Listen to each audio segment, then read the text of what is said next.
ही एक विद्यार्थी केंद्रबिंदू मानून शिक्षकांकरवी शिक्षणाची सेवा करून घेणारी ही संघटना आहे. विद्यार्थी केंद्रबिंदू यासाठी म्हटलेलं आहे की विद्यार्थी आहे म्हणून आपण आहोत. विद्यार्थी आपला गवाणकर सरांनी सांगितलं, भविष्यामध्ये विद्यार्थी टिकले, मराठी माध्यमाच्या शाळांमध्ये विद्यार्थी शिकायला यायला लागले किंवा येतील तरच आपल्या मराठी माध्यमाच्या शाळा टिकतील. अदरवाईज मराठी माध्यमाच्या शाळा टिकावं असं शासनाला सुद्धा वाटत नाही. अशी परिस्थिती आज महाराष्ट्र राज्यामध्ये निर्माण झालेली आहे. आज आपण बघतो आहोत 2 मे 2012 पासून या मराठी माध्यमाच्या शाळांमध्ये अनेक शिक्षकांची पदं रिक्त आहेत. ही शिक्षकांची पदं रिक्त असल्यामुळे आपल्या गोरगरिबाचे विद्यार्थी शिक्षणापासून वंचित राहत आहे. संस्थाचालक शिक्षक अनेक शाळांमध्ये गावातील क्वालिफाईड विद्यार्थ्यांना बोलावून विद्यार्थ्यांना विद्यादानाचं काम करून घेत आहे. त्याचा आर्थिक भुर्दंड मात्र आमच्या शिक्षकावरती पडतो, अशी परिस्थिती निर्माण झालेली आहे. सभागृहामध्ये निवडून गेल्यानंतर दुसऱ्याच अधिवेशनामध्ये हा प्रश्न तारांकित प्रश्नाच्या माध्यमातून मी उपस्थित केला होता. जे म्हणतात आमदार निवडून गेले 8 वर्ष 8 महिने झाले काय केलं बा, त्यांच्यासाठी सांगू इच्छितो की विद्यमान यापूर्वीच्या आमदारांनी 12 वर्ष जे केलं नसेल, 12 वर्ष सभागृहात बोललं नसेल, त्यापेक्षा जास्त निश्चितच सभागृहामध्ये प्रश्न उपस्थित केलेले आहे. प्रश्न सोडवण्याचा सुद्धा प्रयत्न केलेला आहे. प्रश्न सोडवून सुद्धा घेतलेला आहे. हे हल्ली आपण सगळे बघता आहात की 2 मे 2012 नंतर आपल्या महाराष्ट्रामध्ये शिक्षकांची रिक्त असलेली पदं तात्काळ भरण्याच्या संदर्भात कारवाई करावी, या पद्धतीचा प्रश्न सभागृहात मांडला. आणि सभागृहामध्ये दीपकजी केसरकर यांनी टाईम बॉन्ड प्रोग्राम दिलेला होता. मुंबईच्या वर्तमानपत्रांनी त्याची दखल घेतली. प्रमुख अनेक वर्तमानपत्रामध्ये माझ्या नावानं तो तारांकित प्रश्नाचं मिळालेलं उत्तर छापून आलेलं आहे. त्यानुसार शासनाने ठरवलेलं होतं की 15 ऑगस्टपासून पवित्र पोर्टल सुरू करू आणि 31 ऑक्टोबरला पहिल्या टप्प्यामध्ये स्थानिक स्वराज्य संस्थांच्या नेमणुका करण्याचं त्यांनी जाहीर केलेलं होतं. परंतु सभागृहात दिलेलं आश्वासन शासनाने पाळलं नाही. लगेच सभागृहाच्या बाहेर आम्ही बोंबलायला सुरुवात केली. वर्तमानपत्रातून बातम्या द्यायला सुरुवात केली की सभागृहात शिक्षण मंत्र्यांना दिलेलं आश्वासन फोल. टीव्हीला मुलाखती देणं मी चालू केलं. एका पॅनलच्या चर्चेमध्ये सहभाग घेतला. या सगळ्या बाबी विषद केल्या. लगेच शासनानं पवित्र पोर्टल सुरू केलं आणि जिल्हा परिषद शाळांचे रोस्टर, जिल्हा परिषद सीओकडून रोस्टर अपलोड करून काही प्रमाणामध्ये भरतीची प्रक्रिया सुरू केलेली आहे. स्थानिक स्वराज्य संस्थांच्या संदर्भामध्ये सुद्धा पहिल्या टप्प्यातल्या काही भरती प्रक्रिया ही सुरू झालेली आहे. प्रत्येक संस्थेने या मुख्याध्यापकांनी आपल्या संस्थेचं रोस्टर अपडेट केलं पाहिजे आणि रोस्टर अपडेट करून त्यांनी पवित्र पोर्टलमध्ये अपलोड करायचं आणि भरती प्रक्रिया करून घ्यायची. या अधिवेशनामध्ये सुद्धा तो मुद्दा उपस्थित झालेला होता. या अधिवेशनामध्ये शासनाने परत 2 महिन्याचा वेळ मागून घेतलेला आहे. 2 महिन्याच्या आत आम्ही शिक्षक भरतीच्या संदर्भात कारवाई करतो, अशा प्रकारचं जाहीर केलेलं आहे. मध्ये एक शासन निर्णय आलेला होता. आपल्या सगळ्यांना माहीत आहे की 6 सप्टेंबर 2023चा शासन निर्णय, ज्या शासन निर्णयाला तुम्ही आम्ही सगळ्यांनी विरोध केला, मोठमोठाले मोर्चे काढले. काय होतं त्या शासन निर्णयामध्ये 6 सप्टेंबरमध्ये हे म्हटलेलं होतं की 6 सप्टेंबरच्या शासन निर्णयामध्ये या महाराष्ट्रातल्या ज्या सरकार आहे त्या सरकार धारलेली 9 कंपन्यांना नियुक्तीचे आदेश दिले होते आणि खाजगीकरणाच्या माध्यमातून 138 संवर्गाच्या नोकऱ्या महाराष्ट्रामध्ये खाजगीकरणाच्या माध्यमातून भरल्या जाणार होत्या. या शासन निर्णयाला विदर्भ माध्यमिक शिक्षक संघटनेने, विद्युक्तांनी, मुख्याध्यापक संघटनेने सगळ्यांनी एकत्रित येऊन विरोध केला. आमचा 20 नोव्हेंबरला चंद्रपूरला जवळपास कर्मचाऱ्यांना आणि त्या मोर्चामध्ये विशेष करून सुशिक्षित बेरोजगारांना आम्ही मोठ्या प्रमाणामध्ये एकत्र केलं. जवळपास 20,000 युवकांना, कर्मचाऱ्यांना एकत्र करून चंद्रपूरला दीक्षाभूमीवरून फार मोठा मोर्चा काढला. त्या मोर्चाचा परिणाम असा झाला आणि महाराष्ट्रामध्ये इतर जिल्ह्यामध्ये सुद्धा मोर्चे निघाले. त्या मोर्चाचा परिणाम असा झाला, 20 नोव्हेंबरलाच विद्यमान उपमुख्यमंत्री देवेंद्रजी फडणवीस यांनी जाहीर केलं 6 सप्टेंबर 2023चा शासन निर्णय आम्ही स्थगित करत आहोत. आणि मी त्याच मोर्चासाठी गोंदियाला असताना 30 नोव्हेंबरला शासनाने तो शासन निर्णय रद्द सुद्धा केलेला आहे. ही संघटनेची ताकद आहे, एकजुटीची ताकद आहे. या एकजुटीच्या भरोशावरती तो शासन निर्णय शासनाला आपण रद्द करायला लावलेला आहे. तो शासन निर्णय जर आपल्या मानगुटीवर बसला असता तर भविष्यामध्ये आपल्या सरकारी नोकऱ्या संपल्या असत्या. 138 संवर्गामध्ये शिक्षक संवर्गाला सुद्धा त्यांनी ॲड केलेलं होतं. मग या नोकऱ्या सरकारी संपल्या असत्या तर गवाणकर सरांनी म्हटल्याप्रमाणे पेन्शन कोणाला मागितली असती, मेडिकल क्लेम कोणाला मागितले असते, सरकारी नोकरीच तुम्हाला मिळाली नसती. अशी परिस्थिती त्या ठिकाणी निर्माण झाली होती. डॉक्टर बाबासाहेब आंबेडकरांनी संविधानाच्या माध्यमातून जे आरक्षण दिलेलं आहे ते आरक्षण संपवण्याचा डाव शासनानं त्या ठिकाणी रचला होता. आपण सगळे सावध होतो म्हणून तो डाव शासनाचा फेल ठरलेला आहे. बंधूंनो, एकीकडे शासन आजच्या पेपरमध्ये बातमी आलेली आहे. काय बातमी आलेली आहे आजच्या पेपरमध्ये की जवळपास नीरव मोदी, विजय मल्ल्या, मेहुल चोक्सी, रामदेव बाबा अशांच्या 50 कंपन्यांचं 68,607 कोटी रुपये हे शासनाने माफ केले. किती रक्कम आहे? 68,607 कोटी रुपये शासनाने या 50 भांडवलदाराचे माफ केलेले आहे. ही माहिती RBI कडून माहितीच्या अधिकारात एका कार्यकर्त्यांनी घेतलेली आहे आणि ती आजच्या वर्तमानपत्रामध्ये प्रसिद्ध झालेली आहे. एकीकडे शासन म्हणते की या महाराष्ट्रामध्ये शिक्षणावरती खर्च जो होतो मोठ्या प्रमाणावरती खर्च होतो आणि शिक्षणावरती मोठ्या प्रमाणात खर्च होत असल्यामुळे आम्हाला विकास निधीसाठी निधी शिल्लक राहत नाही, विकास कामासाठी निधी शिल्लक राहत नाही. म्हणून 18 सप्टेंबर 2023चा शासन निर्णय निघाला. काय शासन निर्णय निघाला? आम्ही ज्या स्थानिक स्वराज्य संस्थांच्या जिल्हा परिषदच्या शाळांमध्ये शिकलो अशा स्थानिक स्वराज्य संस्थांच्या शाळा भांडवलदारांना दत्तक देण्याच्या संदर्भातला शासन निर्णय निघालेला.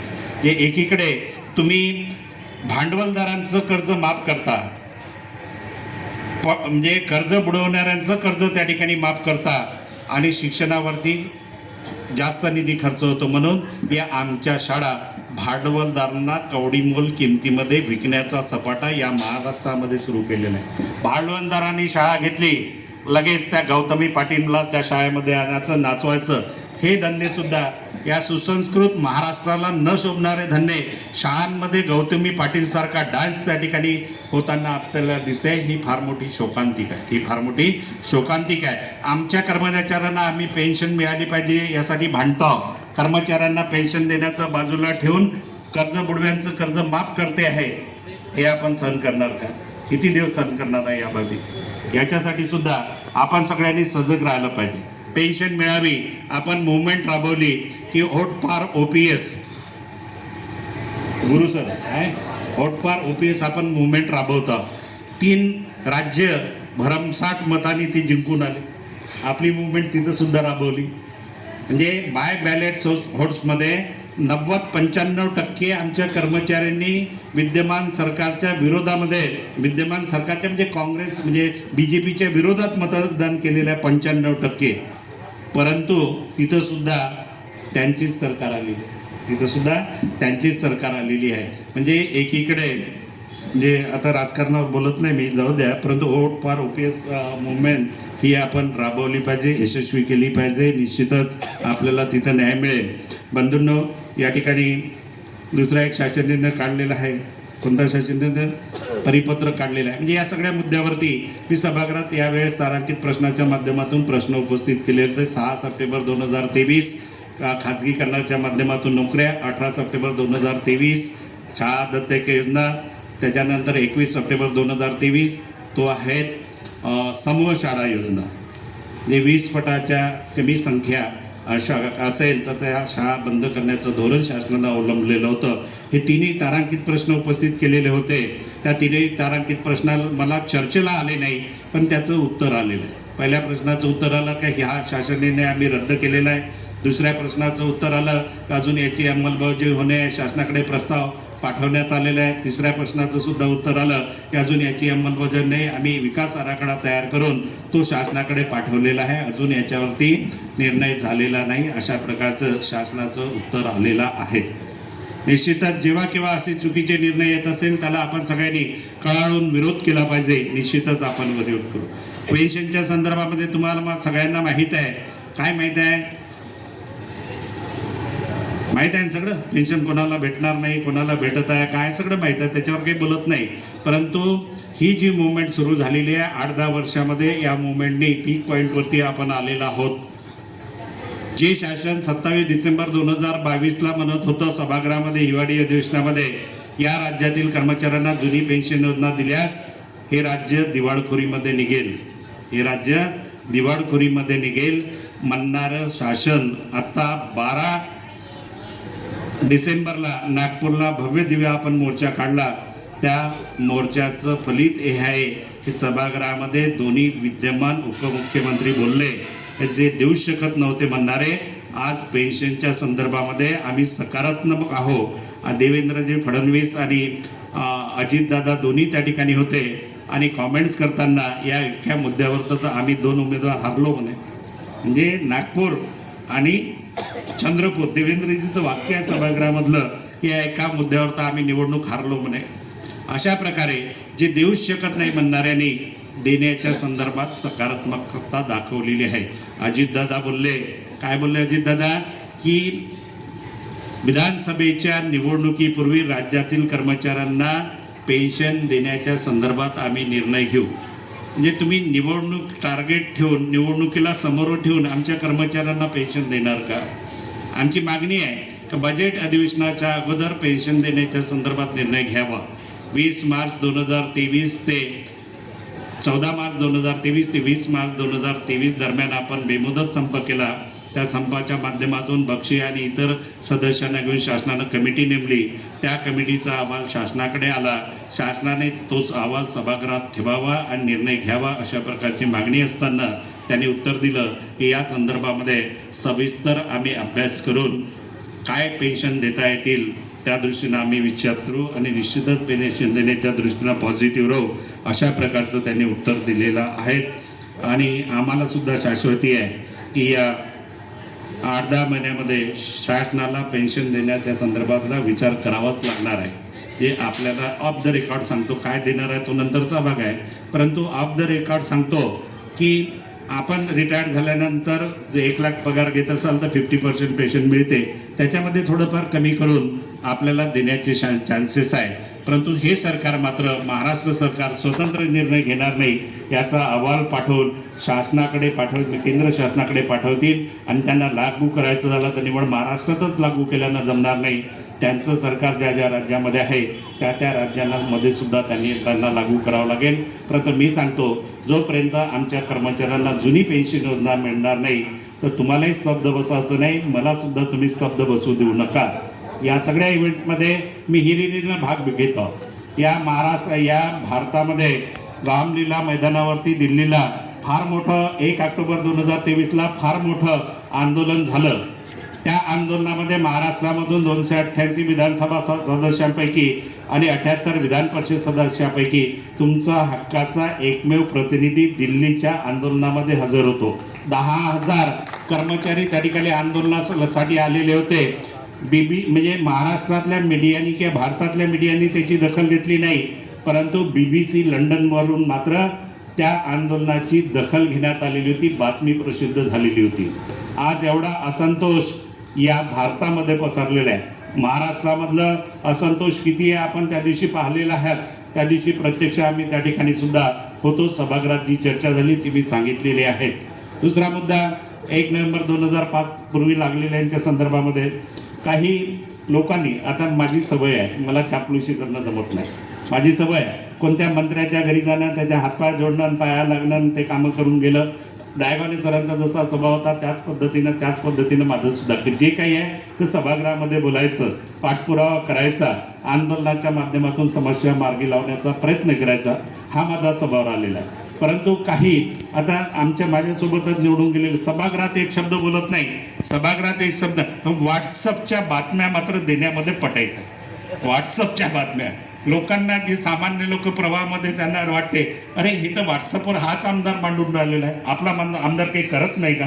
म्हणजे असं सुद्धा गैरसमज व्हायला तयार झालेले आहे, परंतु आम्ही जे करतो ते प्रत्यक्ष आम्ही आपल्यापर्यंत पोहोचवण्याचा सुद्धा काम करतो. जे करत नाही त्याचं श्रेय घेण्याचा आम्ही प्रयत्न करत नाही, हा माझा स्वभाव आहे. या एक म्हणजे पहिल्याच अधिवेशनामध्ये 3/3/2023ला केंद्र शासनाने जो शासन निर्णय काढलेला होता, 3/3/2023चा शासन निर्णय काय होता की ज्या केंद्रामध्ये ज्या कर्मचाऱ्यांची नियुक्तीची प्रोसेस 1 नोव्हेंबर 2004 पूर्वी झालेली आहे, अशा कर्मचाऱ्यांची नियुक्ती नंतर झाली असेल त्यांना पेन्शन देण्याचं केंद्राने मान्य केलं होतं.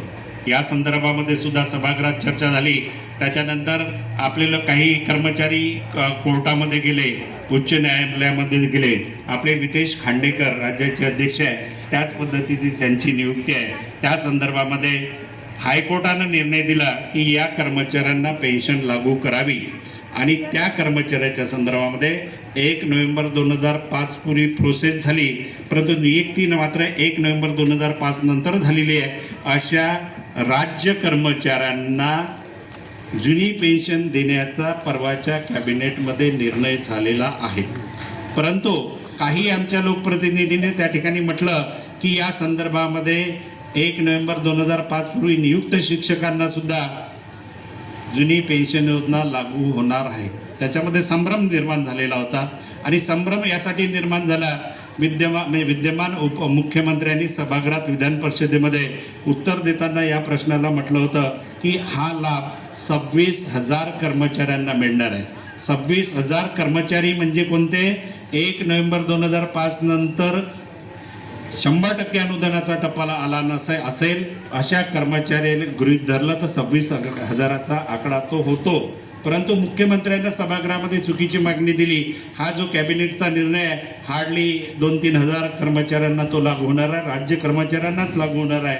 पण सभागृहामध्ये उपमुख्यमंत्र्यांनी दिशाभूल करणारं स्टेटमेंट केल्यामुळे आमच्या लोकांना वाटायला लागलं खरंच ही सुद्धा आपली सुद्धा मागणी होणार आहे. संभ्रम निर्माण झाला. त्याच्यावरती मी कुठली कॉमेंट्स दिली नाही.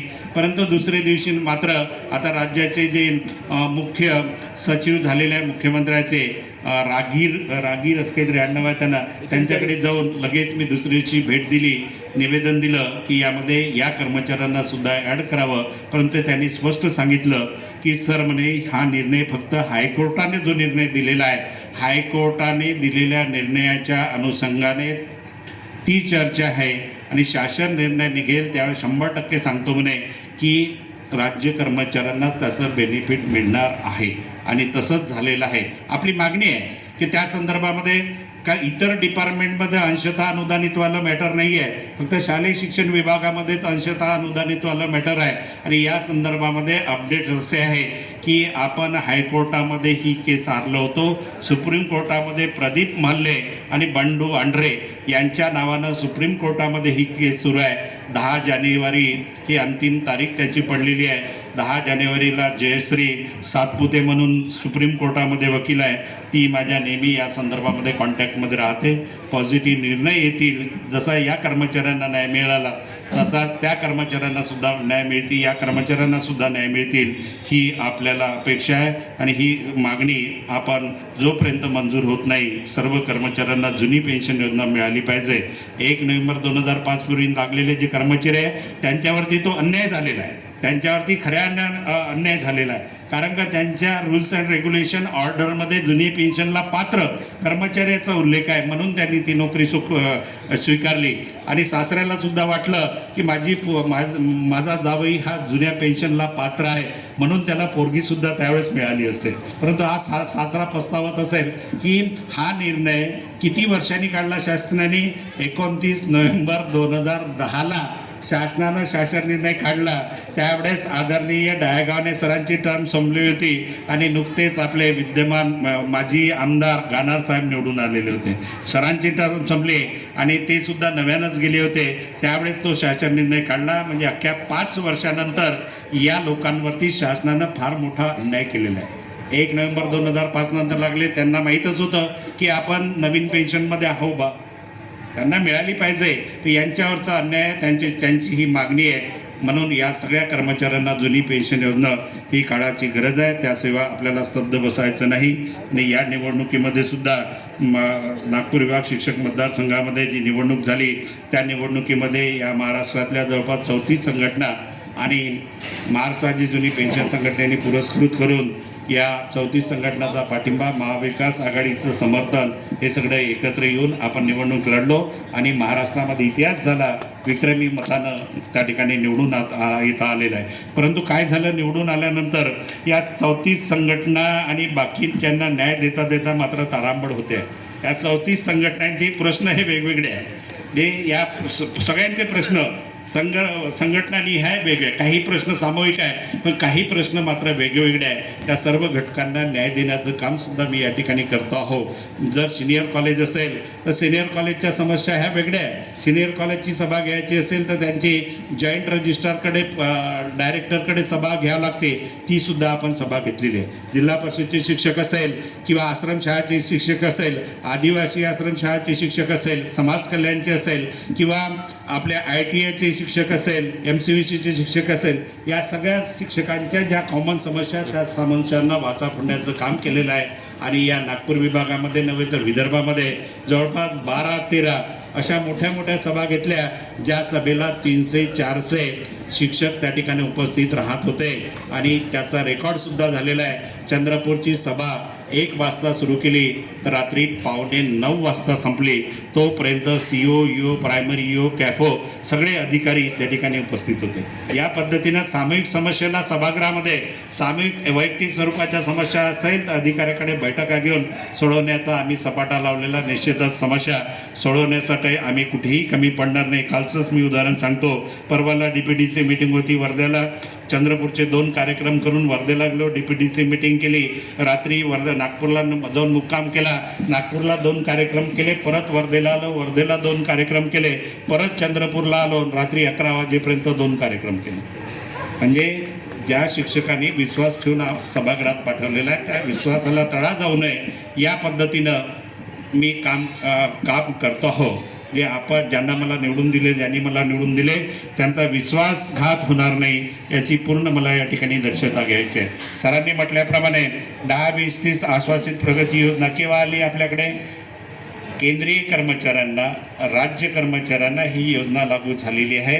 7व्या वेतन आयोगाच्या माध्यमातून ही योजना लागू झालेली आहे.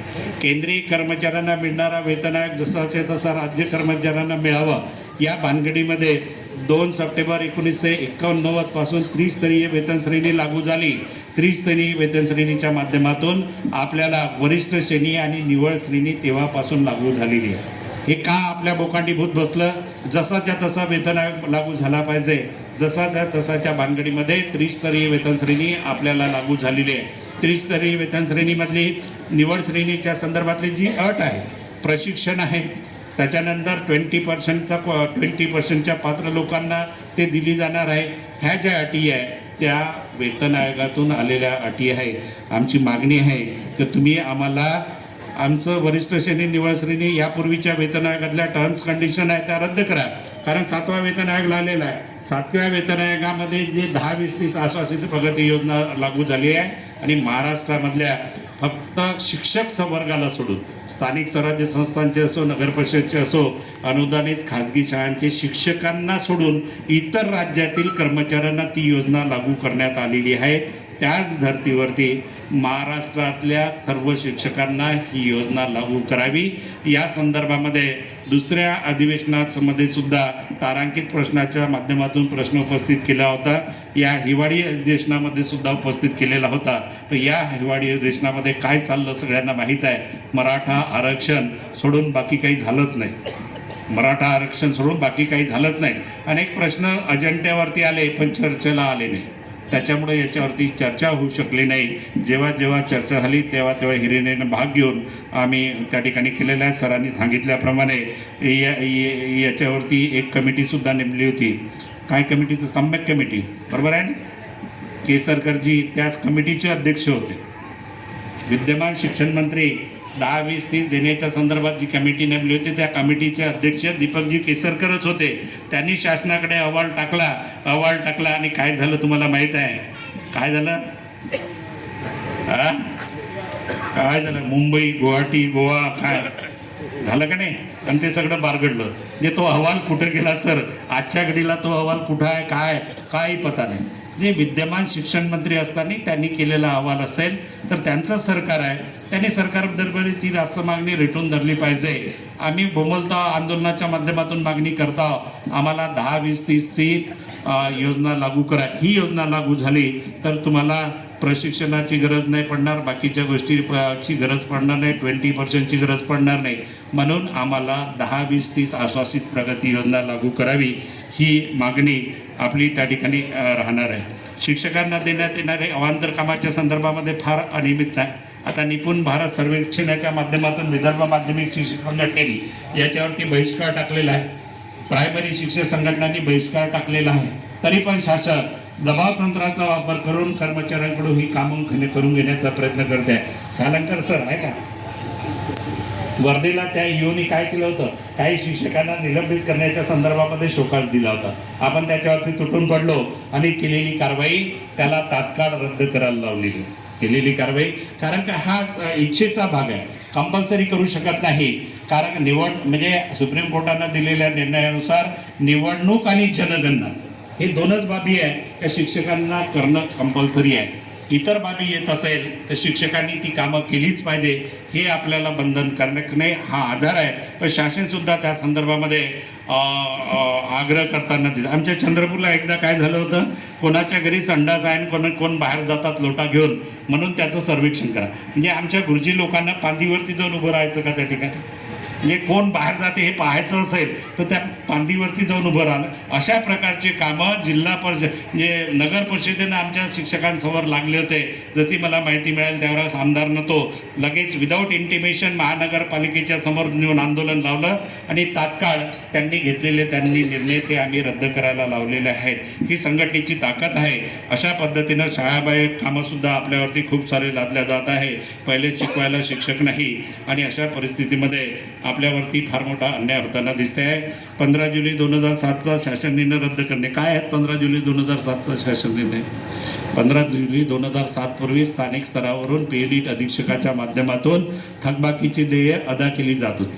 आता त्यावेळेससुद्धा आम्हालासुद्धा लक्षात आलं की अनेक EO भ्रष्टाचाराच्या माध्यमातून बॅकडेटमध्ये अप्रूव्हल द्यायचे, बॅकडेटमध्ये. आणि तुमच्या प्रायमरीमध्ये हे खूप प्रथा झाले ते बाकी इकडे होते, पण प्रायमरीमध्ये अजूनही माझ्या माहितीप्रमाणे कानावर येते आहे की TET 2013 पूर्वीची एखाद्याची क्वालिफिकेशन असेल तर त्याची अपॉइंटमेंट त्यापूर्वीची दाखवू नये, हे धंदे सुरू आहे. शाला ताडीसुद्धा मिळवणे सुरू आहे. याचे जर निश्चितच मला काही प्रूफ मिळाले तर निश्चितच या संदर्भामध्ये हा सुद्धा मुद्दा आपल्याला उपस्थित करावा लागणार आहे. जे शासनाने हा निर्णय का घेतला आहे, अशा प्रकारे चुकीच्या पद्धतीनं बॅकडेटमध्ये अप्रूव्हल घेऊन करोडो रुपयाचे अरियर्स काढल्या जात होते.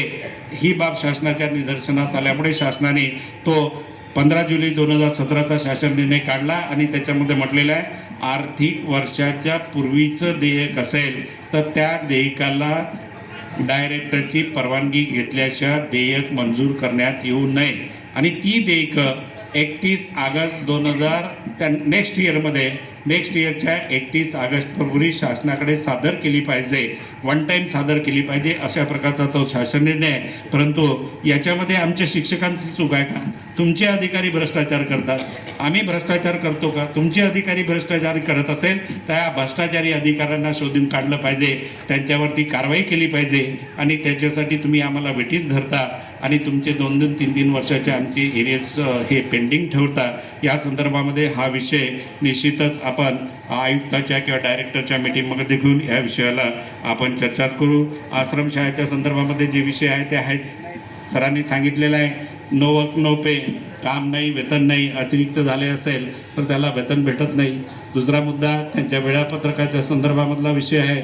या ठिकाणी सर बसलेले आहेत. या संदर्भामध्ये जी आयुक्ताकडे आमची फार मोठी बैठक झाली, या आश्रमशाळांनी सगळ्यांनी मान्यसुद्धा केलेलं आहे. यापूर्वी कधीही अशा प्रकारची मिटिंग नाही झाली. अशी आमच्या समस्यांना घेऊन जवळपास 5 घंटे मिटिंग घेणारा हा पहिला प्रतिनिधी ठरलेला आहे. हे सगळं त्यांनी मान्य केलं आहे. म्हणून मला स्वतःची स्तुती स्वतः करून घेणं योग्य नाही, पण त्यांनी बोलले म्हणून या ठिकाणी बोलतो. जे आदिवासी विभागामध्ये यापूर्वी त्यांच्या समस्यांना सोडवण्यासाठी डायगाने सर पूर्वी लक्ष देत होते. मधल्या 12 वर्षाच्या कालखंडामध्ये त्यांच्याकडे कोणीही लक्ष दिलं नाही.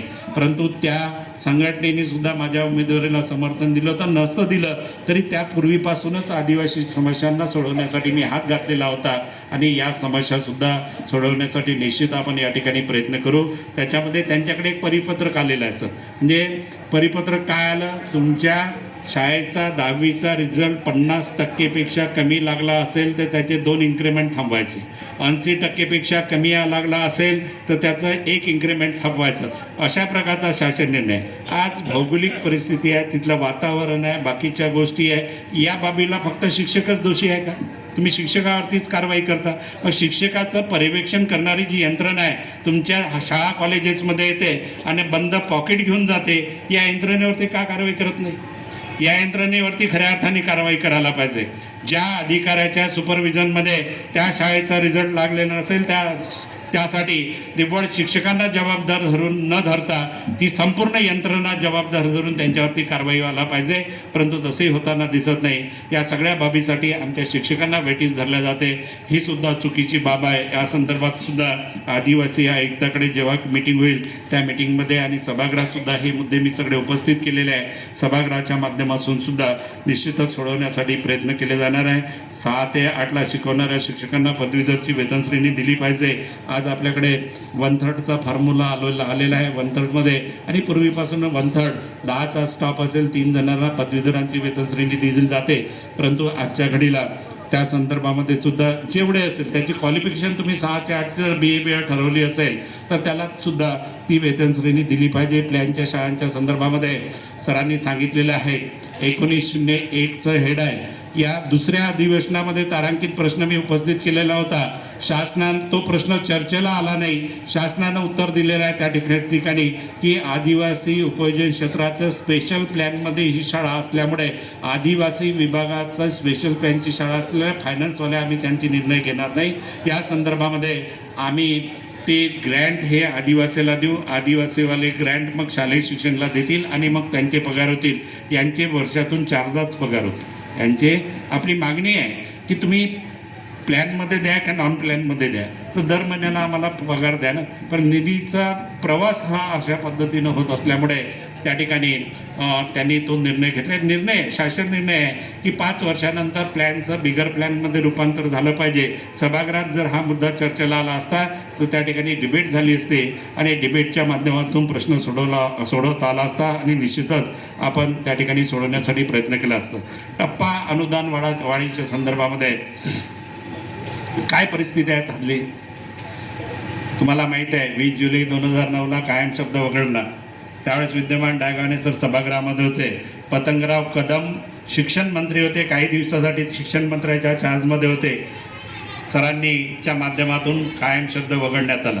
कायम शब्द वगळण्या जात असताना त्यांनी शासनाने जाहीर केलं की पहिला अनुदानाचा टप्पा आम्ही 5 वर्षानंतर देऊ. त्याच वेळेस डायगाने सरांनी विरोध केला. ज्या तारखेला तुम्ही कायम शब्द वगळला त्या शाळेच्या तुकडीचं वय हे ऑलरेडी 9-10 वर्ष झालेलं आहे. ज्या तारखेपासून वगळता त्या तारखेपासून पहिला टप्पा देण्याचं तुम्ही मान्य करा. अशा प्रकारची त्यावेळेस सभागृहामध्ये चर्चा झाली, पण शासनानं मान्य केलं नाही. आणि शासनानं 15 नोव्हेंबर 2011ला शासन निर्णय काढला मूल्यांकनाच्या संदर्भात. 95-14ला 20%ला अनुदानाला तुकड्या शाळा ठरायला पाहिजे होत्या, पण ठरल्या नाही. आपल्याला आंदोलन करावं लागलं. विद्यमान अर्थमंत्री चंद्रपूर जिल्ह्याचे सुधीर मुनगंटीवार होते, म्हणून चंद्रपूरला आमच्या नेतृत्वामध्ये आंदोलन झालं.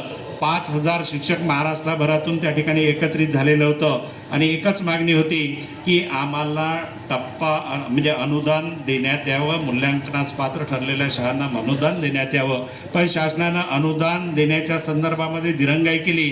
आम्हाला त्या दिवशीच्या आंदोलनामध्ये पोलीसवाल्यांनी अरेस्ट केलं. 1 दिवसासाठी स्थानबद्ध करून ठेवलं आहे. तेव्हा कुठं 1-2 जुलै 2016ला शासनानं काही शाळा व तुकड्या अनुदानास पात्र ठरवल्या, परंतु एकीकडे शासन निर्णय काढला. सरकार हे निधीच्या उपलब्धतेनुसार अनुदान देईल. सरकारकडे पैसा असेल तर त्यांना अनुदान देईल. हा शासन निर्णय काढून शासनानं परत त्याच्यामध्ये दिरंगाई केली. 4 ऑक्टोबर 2023ला औरंगाबादला मंत्रिमंडळावरती फार मोठ्या मोर्चाचं आयोजन केलं. तो मोर्चासुद्धा शासनानं दडपण्याचं काम केलं. राज्य जे कर्मचाऱ्यावरती काय लाठी हल्लासुद्धा केलेला होता. अनेक कर्मचारी आमचे इंज्युअर्ड झालेले होते. त्याच्यानंतर शासनाने त्या शाळांना 20% अनुदान दिलं, जेव्हा की शासनाच्या शासन निर्णयानुसार 14/5/19ला 100% अनुदान मिळायला पाहिजे होतं. त्या शाळा आज कुठंतरी 0%, 20%, 40%, 80% वरती थांबलेल्या आहेत. या संदर्भामध्ये समन्वय समितीच्या माध्यमातून मुंबईला जे आंदोलन मागच्या नोव्हेंबर महिन्यात सुरू होतं, 7 नोव्हेंबरला त्या आंदोलनाला भेट द्यायला मी गेलो होतो. 8 नोव्हेंबरला दीपकजी केसरकर त्या ठिकाणी आंदोलनाला भेट द्यायला गेले आणि दीपकजी केसरकर यांनी सांगितलं की या अधिवेशनामध्ये बजेटिंग तरतूद करून आम्ही तुम्हाला 1 जानेवारी 2023 पासून पुढील वाढीचा टप्पा मंजूर करू. सभागृहामध्ये सुद्धा या अनुदानाच्या विषयावरती चर्चा होत असताना त्यांनी सांगितलं की आम्ही हे अनुदान देणार आहोत. परंतु शोकांतिका असं आहे की विद्यमान अर्थमंत्र्यांनी खालच्या सभागृहामध्ये सांगितलं की 1 डिसेंबर 2024 पासून वाढीव टप्पा आम्ही देऊ. जे 1 वर्ष परत त्यांना मागे ढकललेलं आहे आणि या संदर्भात परत काल परवापासून मुंबईला आंदोलन सुरू झालेलं आहे. जे सभागृहात दिलेलं आश्वासन, सभागृहाच्या बाहेर मोर्चेकऱ्यांना दिलेलं आश्वासन पाळलं जात नाही. विद्यमान तुम्ही शिक्षण मंत्री आहे, तुम्ही दिलेलं आश्वासन आहे सभागृहातलं, सभागृहाच्या बाहेरचं आश्वासन आहे. अर्थमंत्री जर असं म्हणत असेल की आम्ही हे देऊ शकत नाही, आमच्याकडे निधी नाही, 1 वर्षाने लेट देतो, तर विद्यमान शिक्षण मंत्र्याची जबाबदारी आहे. याचा निषेध म्हणून कमीत कमी त्यांनी राजीनामा द्यायला पाहिजे. सभागृहात बोलले, सभागृहाच्या बाहेर तुम्ही खुलेआम बोलले, परंतु त्याची पूर्तता होत नाही. ही शोकांतिका आहे बंधूंनो. म्हणजे प्रचलित धोरणानुसार आंदोलन मिळालं पाहिजे ही सर्व संघटनांची आपली मागणी आहे, परंतु ती सुद्धा पूर्ण होताना दिसत नाही. ही सुद्धा शोकांतिका आहे. थकीत देयके, वैद्यकीय देयकाच्या संदर्भामध्ये अनेक देयकं या ठिकाणी प्रलंबित आहे. 7व्या वेतन आयोगाच्या थकबाकीचा हप्ता देण्याच्या संदर्भामध्ये शासनाने शासन निर्णय काढला. म्हणजे 19 पासून आपण त्या ठिकाणी पात्र ठरलो. पहिला हप्ता 19, दुसरा 20, तिसरा 22, चौथा 23 आणि 24ला 5वा हप्ता मिळायला पाहिजे होता. पहिला दुसरा मिळाला. गडचिरोलीवाले भाग्यवान आहे का तुम्हाला तिसरा सुद्धा पहिलेच मिळाला. बरोबर आहे की नाही? मिळाला का गडचिरोलीवाला?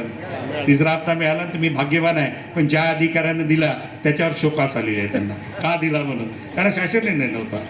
शासन निर्णय नसल्यामुळे निकम साहेबाला शोकास आलेली होती. मला ज्यावेळेस काढलं त्यावेळेस लोंढे सरची माझी चर्चा झाली. सर आमच्याकडे पैसा आहे, तर पैसा आहे शिल्लक, तर तिसरा हप्ता काढून टाकायला. म्हटलं अधिकाऱ्यांशी भेटा आणि काढून टाकायला सांगा, कशाला पैसे सरेंडर करतात. अख्ख्या महाराष्ट्रामध्ये गडचिरोली जिल्हा असा राहिला की तिसरा हप्ता खाजगी शाळेतील कर्मचाऱ्यांना मिळालेला. अख्ख्या महाराष्ट्रात मिळाला नाही. म्हणजे तिसरा हप्ता देण्याच्या संदर्भात 9 मे 2022ला शासनाने शासन निर्णय काढला. राज्य कर्मचाऱ्यांना त्या तारखेनंतर मिळाला. चौथा हप्ता देण्याच्या संदर्भात शासनाने 24 जून 2023ला शासन निर्णय काढला. राज्य कर्मचाऱ्यांना मिळाला. परंतु शासन मात्र शिक्षकांना गृहीत धरते. शिक्षकांना नाही दिलं तर काही बिघडत नाही बा. शिक्षकांचे पगार वाढलेले आहे, भरपूर पगार वाढलेले आहे. त्यांना नाही दिलं तर काही होत नाही. हे जास्त बोंबलतही नाही आणि न्यूशन्स क्रिएट करणारा हा घटक नाही आहे बा. हे गृहीत धरून शासन आपल्यावरती एक प्रयोग करते. जे 2 हप्ते आपले पेंडिंग ठेवले, निवडून गेल्यानंतर दुसऱ्याच अधिवेशनामध्ये तारांकित प्रश्नाच्या माध्यमातून हा प्रश्न उपस्थित केला. शासनानं उत्तर दिलं की या संदर्भामध्ये निश्चितच हिवाळी अधिवेशनादरम्यान बजेटिंग तरतूद करून आम्ही तिसरा आणि चौथा देण्याचा प्रयत्न करू किंवा देऊ असं आश्वासन दिलं. त्या आश्वासनाची पूर्तता हिवाळी अधिवेशनामध्ये केलेली आहे. त्याबद्दल आपण बघितलं असेल की शासनाचं, अजितदादाचं मी अभिनंदन केलं आहे. उशिरा काय होईना तुम्ही तिसरा आणि चौथा हप्ता देण्याच्या संदर्भात कारवाई केलेली आहेत आणि हल्ली तिसरा देण्याच्या संदर्भात रेग्युलर कर्मचाऱ्यांची देयकं मागितलेले आहे. पेन्शनर्सच्या संदर्भात अजूनही झालेलं नाही. या संदर्भामध्ये डायरेक्टरशी मी चर्चा करतो. पेन्शनर्स लोकांना तुम्ही तिसरा हप्ता देणार का नाही, चौथा हप्ता देणार का नाही. डायरेक्टरने सांगितलं सर त्या बजेट अधिवेशनामध्ये तिसरा आणि चौथा कार्यरत सेवानिवृत्त सगळ्यांचा उल्लेख आहे. सर म्हणे त्यांनासुद्धा आम्ही देणार आहे. रेग्युलरवाल्याचं बिल मागवल्यानंतर ऑफलाईनमध्ये आपली शालार्थ ID गोठवण्यात आलेली आहे. रिटायर्ड झाल्यानंतर ऑफलाईनमध्ये आम्ही त्यांना तो हप्ता देऊ अशा प्रकारचं मान्य केलेलं आहे. परंतु याच्यामध्ये एक घटक पुन्हा वंचित आहे. कोणता घटक वंचित आहे?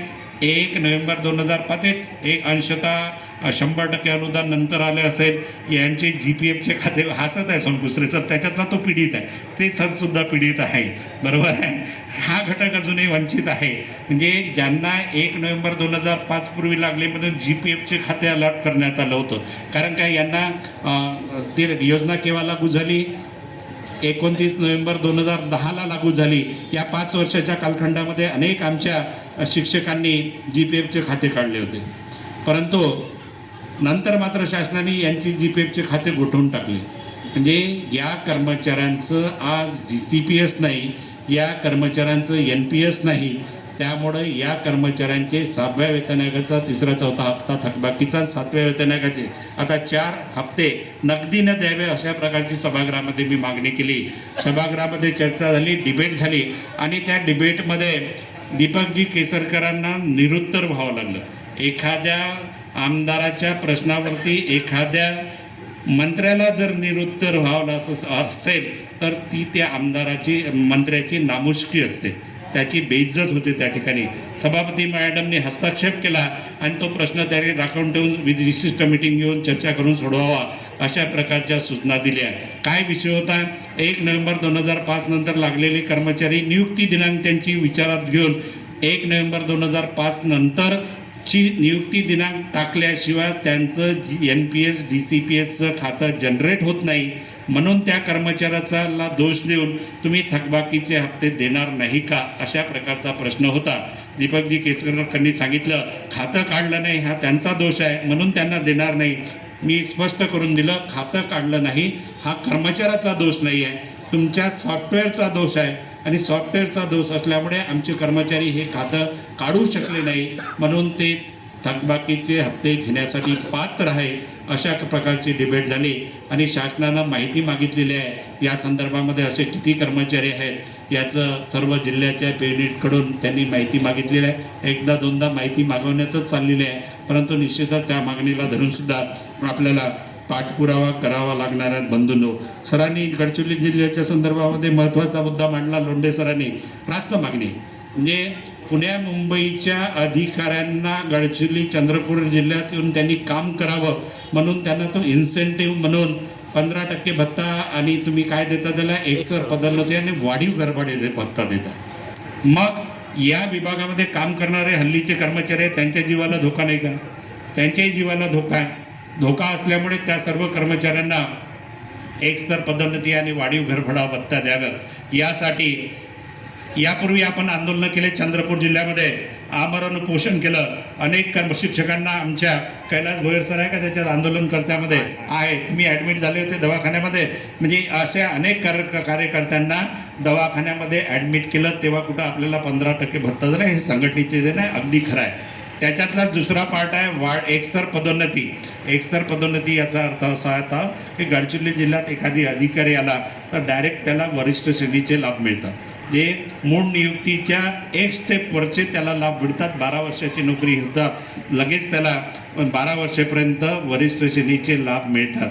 जे चंद्रपूर गडचिरोलीचा EO असेल त्याला डायरेक्ट डेप्टी डायरेक्टरचं स्किल मिळते या जिल्ह्यामध्ये आल्यामुळं, परंतु आमच्या कर्मचाऱ्यांना त्या लाभापासून वंचित ठेवलेलं आहे. या संदर्भात सर्वांनी निर्णय घेऊन यवतमाळच्या सभेमध्ये हायकोर्टात केस टाकण्याचं ठरलं. हायकोर्टात आपण केस टाकली. हायकोर्टात केस सुरू असताना शासनाने एक अल्पसा रिलीफ देणारा शासन निर्णय काढला 14 ऑगस्ट 2008ला.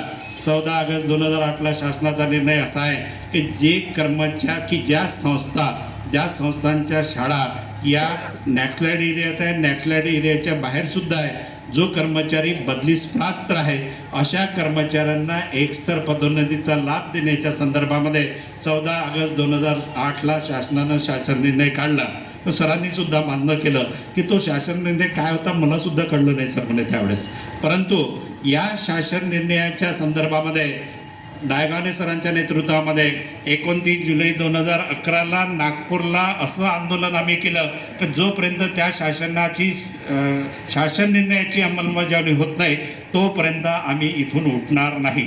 या नागपूर विभागाच्या 6 जिल्ह्याच्या संदर्भात महेशजी करजगावकर डेप्टी डायरेक्टर होते, त्यांनी पत्र काढलं आणि पत्र काढल्यानंतर ज्या शाळाच्या नॅशनलाइट एरियात आहे, नॅशनलाइट एरियाच्या बाहेर ज्या शाळा आहे, जसं गडचिरोलीत आहे, गडचिरोलीवाल्याची शाळा जर तिकडे भंडाऱ्यामध्ये असतील किंवा नागपूरमध्ये असतील किंवा वर्धेमध्ये असतील, अशा शाळेतील कर्मचाऱ्यांना त्याचा लाभ मिळेल असं प्रोव्हिजन त्या ठिकाणी होतं. आणि चंद्रपूर जिल्ह्यामध्ये मी सांगू इच्छितो, अशा पद्धतीचे निर्णय लागू करून चंद्रपूर जिल्ह्याच्या अनेक शिक्षकांना याचा लाभ मिळवून दिलेला आहे. कित्येक शिक्षकांना 1-1, 2-2, 3-3 लाखाचे अरेससुद्धा मिळाले आहे. 4-5 करोडचे अरेस आपण त्या शिक्षकांना मिळवून दिलेले आहे. जेव्हा की आपला आमदार डायगोने सरांचाही पराभव झाला होता, डायगोने सरांच्या नेतृत्वात आपण आंदोलन केलं आणि ही मागणी मंजूर करून घेतली. कर्मचाऱ्यांना न्याय मिळवून देणारी ही संघटना आहे. ही संघटना निव्वळ कागदोपत्री काम करणारी संघटना नाही. व्हॉट्सअपवरती मेसेज टाक, म्हणून तुम्ही सुद्धा व्हॉट्सअपचा मेसेज खरा आहे का खोटा आहे, सभागृहात बोलला का नाही बोलला तरी व्हॉट्सअपवर छापून टाकते. म्हणजे यापासून सुद्धा आपण सगळ्यांनी सतर्क राहायला पाहिजे. निश्चितच आपण या संदर्भामध्ये सतर्क राहाल अशी मला या ठिकाणी अपेक्षा आहेत. बंधूंनो, वेळ बराच झालेला आहे. आता सरांनी सांगितलं विना अनुदानितच्या संदर्भामध्ये या जिल्ह्यामध्ये किंवा महाराष्ट्रामध्ये 33-39 हे टप्पावाल्यांचं जे हेड आहे, त्या हेडच्या संदर्भामध्ये ग्रँट कमी पडली होती. बजेटिंग तरतूद या पावसाळी अधिवेशनामध्ये झालेली आहे. मी फॉलोअप घेतो, डायरेक्टरकडे फॉलोअप घेतो, अर्थमंत्र्याकडे फॉलोअप घेतो. बजेटिंग तरतूद झाली तर त्यांच्या वेतनाची सुद्धा तात्काळ व्यवस्था व्हावी, या पद्धतीनं शासन स्तरावरती माझा या ठिकाणी फॉलोअप सुरू आहे. बंधूंनो, तर या अनेक समस्यांच्या संदर्भामध्ये आपण या ठिकाणी कॉन्व्हेंटची जे विषय आहे, कॉन्व्हेंटच्या विषयाच्या संदर्भामध्ये सुद्धा या विषयपत्रिके बोर नाही झाले तुम्ही? नाही बोर झाले तर मी थांबून जातो, कारण अध्यक्षाचं पुन्हा भाषण आहे. परंतु कसं आहे माहिती आहे का, या पत्रिकेत विषय आणि त्या पत्रिकेतल्या विषयाला टच नाही केला आणि त्या पत्रिकेतले असलेल्या विषयाच्या संदर्भामध्ये तुमचा सभागृहात तुम्ही पाठवलेला प्रतिनिधी बोलला किंवा नाही हे तुम्हाला माहीत असलं पाहिजे. म्हणजे कॉन्व्हेंटच्या जे समस्या, कॉन्व्हेंटची प्रमुख समस्या अशी आहेत की शासनानं बालकाचा मोफत व सक्तीचा अधिनियम 2009 महाराष्ट्रामध्ये 2011-12 लागू झाला.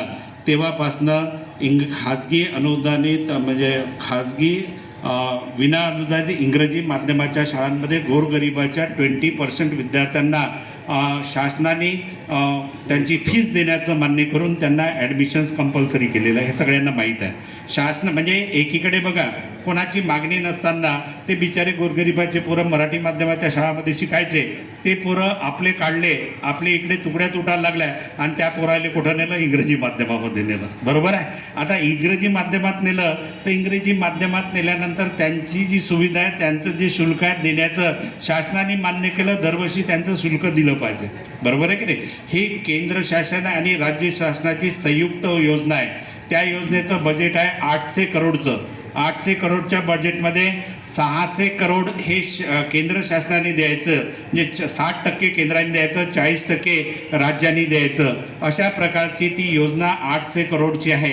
परंतु आज महाराष्ट्राच्या इंग्रजी माध्यमाच्या शाळांचे जवळपास 100 करोडच्या वर रुपये या योजनेचे शासनाकडे थकीत आहे. या योजनेचे शासनाकडे थकीत आहे. या योजनेमध्ये 800 करोडच्या बजेटचं आमच्या प्रश्नाला उत्तर देताना शासनाने मागच्या बजेटिंग तरतूद अधिवेशनामध्ये फक्त 200 करोडचं प्रोव्हिजन केलेले आहे. तर तुम्ही ठरवता, तुम्ही निर्णय घेतलेला आहे, या गोरगरिबाच्या पोरांना इंग्रजी माध्यमाच्या शाळेमध्ये शिकवण्याचा तुमचा निर्णय आहे, तर तुम्ही त्याची अंमलबजावणी केली पाहिजे.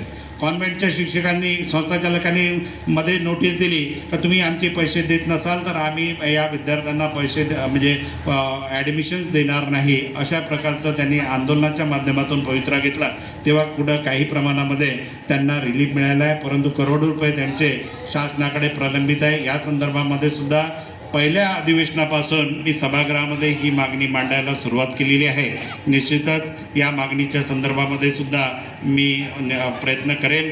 जर पैसा मिळाला तर त्या कर्मचाऱ्यांचे वेतन वाढवून देता येतील, पैसा मिळाला तर त्या संस्थेला इन्फ्रास्ट्रक्चर डेव्हलप करता येतील. म्हणून ही मागणीसुद्धा महत्त्वाची आहे. आणि कॉन्व्हेंटच्या शिक्षकांच्या संदर्भामध्ये जे आपल्याला MBPS रूल्स लागू आहे 1977 1981 ते कायदेसुद्धा कॉन्व्हेंटच्या शिक्षकांना लागू करावी. मिनिमम ॲक्ट वेजेसनुसार त्यांना पगार दिला जावे, त्यांना सेवा शर्ती नियमावली लागू करावी. या संदर्भामध्ये सुद्धा भविष्यामध्ये निश्चितच आपण प्रयत्न करू, अशा प्रकारची मी ग्वाही देतो. आणि नुकताच चंद्रपूर जिल्ह्यामध्ये एक प्रश्न निर्माण झालेला होता. म्हणजे काय होतं की एज्युकेशनचे प्रश्न आपण 10 मांडले तर 10 पैकी 1 2 3 प्रश्न चर्चेला येतात. अधिवेशन भर आपल्याला रिकामं बसावं लागते. म्हणून मी काय केलं की या एज्युकेशनच्या बाहेरचे सुद्धा काही प्रश्न टाकायला सुरुवात केली. त्या प्रश्नावरती सुद्धा चर्चा झाली तर सभागृहामध्ये आपल्या लोकांना वाटते आपला आमदार मुका नाही बा बोलते काहीतरी, नाही तर 2-4 एज्युकेशनचे प्रश्न टाकले आणि बाकी वेळेस खाली चुपचाप बसून राहिलं तर तुम्हालाही वाटेल की आपला आमदार तर झालं काही बोलतच नाही सभागृहामध्ये. म्हणून इतर विषयसुद्धा मी घ्यायला सुरुवात केली. त्याचे रिझल्ट आपल्याला मिळायला लागलेले आहे. दुसऱ्याच अधिवेशनामध्ये महाज्योतीच्या माध्यमातून बहुजनांच्या विद्यार्थ्यांना OBCच्या विद्यार्थ्यांना वसतिगृह निर्माण करावं हा प्रश्न उपस्थित केला. या महाराष्ट्राच्या 36 जिल्ह्यामध्ये प्रत्येक जिल्ह्यात 1 मुलींसाठी, प्रत्येक जिल्ह्यामध्ये 1 मुलांसाठी 72 वसतिगृह निर्माण करावे हा प्रश्न माझ्याच नावावरती सभागृहामध्ये होता. शासनानं त्यावेळेस मान्य केलं आणि काही प्रमाणामध्ये रिलीफ मिळालेलं आहे. काही प्रमाणामध्ये 13-14 जिल्ह्यामध्ये किरायाच्या भाड्यामध्ये इमारती घेऊन वसतिगृह सुरू करण्यात आलेली आहेत. MSEBचा आमच्या चंद्रपूरकडे फार मोठा घोड होता. 40 वर्षापूर्वी झालेला प्रोजेक्ट, त्या प्रोजेक्टमध्ये जे प्रकल्पग्रस्त आहे बोगस प्रकल्पग्रस्तांना दाखवून त्या ठिकाणी नोकऱ्या हडपण्यात आलेल्या होत्या. तुमच्या आमच्या कराच्या माध्यमातून जमा झालेल्या पैशाची उधळपट्टी केल्या जात होती. हे जे प्रूफ्स माझ्याकडे आले सभागृहात लावला. आज 3 MSEBचे अधिकारी निलंबित झालेले आहे आणि 3 पुनर्वसन अधिकाऱ्याच्या चंद्रपूरच्या चौकशा सुद्धा लागलेल्या आहेत.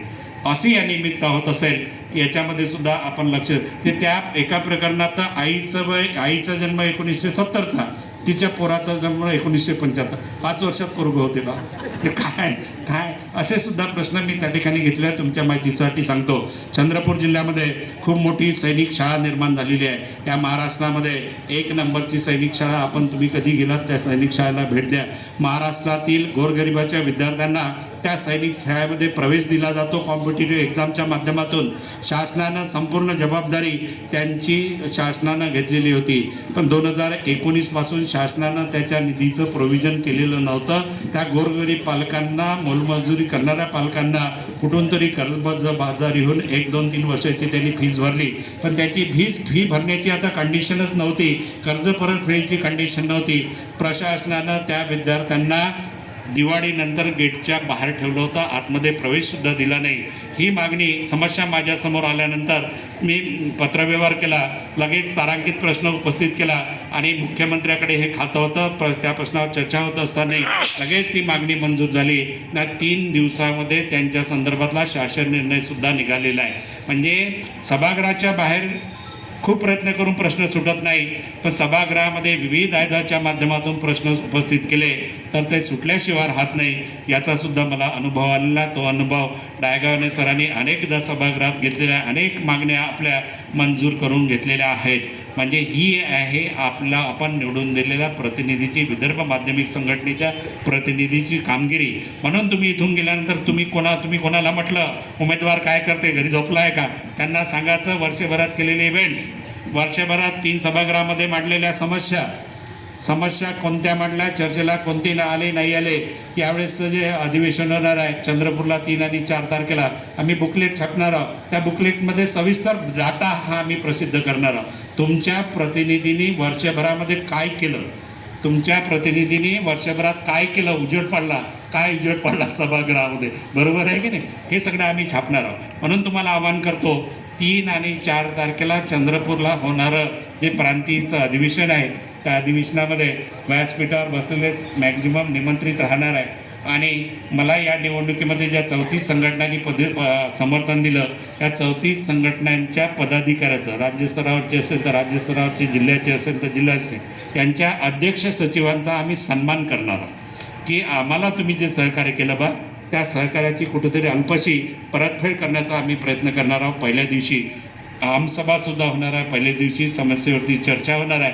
3 वाजता 3 तारखेला पहिल्या दिवसाचं उद्घाटन होईल. दुसऱ्या दिवशी 10 वाजतापासून दुसऱ्या दिवसाचं सुद्धा उद्घाटन होणार आहे. या ठिकाणी व्यासपीठावर आणि व्यासपीठाच्या समस्त बांधवांना मी विनंती करतो की आपण या अधिवेशनाला सुद्धा यावं, मोठ्या संख्येनं उपस्थित राहावं. आज राज्यामध्ये काय, देशामध्ये काय सुरू आहे, कोणाचा जमाना आहे सर? लोंढे सर, कोणाचा जमाना आहे? दाढीवाल्याचा जमाना आहे बरं, दाढीवाल्याचा जमाना आहे. केंद्रातली दाढी पिकली असेल, डायगावणे सरची पाणी पिकली आहे, पंतप्रधान दाढीवाले आहे, महाराष्ट्राचे मुख्यमंत्री आहे ना दाढीवाले, काळी दाढीवाले आहे की नाही, आपले अध्यक्ष दाढीवाले आहे, बर्डे सर, डायगावणे सर दाढीवाले आहे, मी तुमचा प्रतिनिधी दाढीवाला आहे. भविष्यामध्ये दाढीला महत्त्व राहणार आहे. लोंढे सर बिना दाढीनं जमणार नाही. भविष्यामध्ये दाढी काय दाढीवाल्याचा हा मजाकीचा भाग असला तरी शेवटी तर आपल्याला हसवावं, म्हणून अशा प्रकारे मी बोललेलो आहोत. दाढी नसली म्हणजे तुम्ही आमदार होणार नाही अशातला बिलकुल भाग नाही, परंतु निष्ठावान कार्यकर्त्याला भविष्यामध्ये न्याय मिळाला. सर ते काय दाढीवाले सर टाळ्या वाजवत आहे सर, टाळ्या वाजवून राहिलेले आहे. भविष्यामध्ये निश्चितच आपण सगळ्यांनी एकजुटीनं काम केलं तर आपल्या ज्या ज्वलंत समस्या निर्माण झालेल्या आहे, मराठी माध्यमाच्या शाळा टिकल्या तर आपल्या नोकऱ्या टिकणार आहे. त्यामुळं यासाठी आता निवड आपल्या समस्येवरच भांडून जमणार नाही. विद्यार्थ्यांना रेप्युटेड आपली शाळा कशी होईल, आपल्या कामाची जबाबदारीकडे सुद्धा आपल्याला लक्ष द्यावं लागणार आहे. जयभाई सर बरोबर आहे की नाही? आपल्या शाळेचं रेप्युटेशन कमी असेल, गावातल्या दुसऱ्या शाळेकडे न हिंडता त्यांना पोरं भेटतात आणि आपल्याला पोरं भेटत नाही. म्हणजे याचं आत्मचिंतनसुद्धा आपण करणं तेवढीच काळाची गरज आहे. म्हणजे अधिवेशनामध्ये निव्वळ शिक्षकांच्या समस्यावरती नाही तर आपल्या शाळा लयास का चालल्या याचं सुद्धा आत्मचिंतन स्वतः आपण करावं अशी मी अपेक्षा करतो. आणि या अधिवेशनाचं आता शेवटी अधिकृत उद्घाटन झालं असं सुद्धा मी या ठिकाणी जाहीर करून टाकतो. धन्यवाद. धन्यवाद साहेब.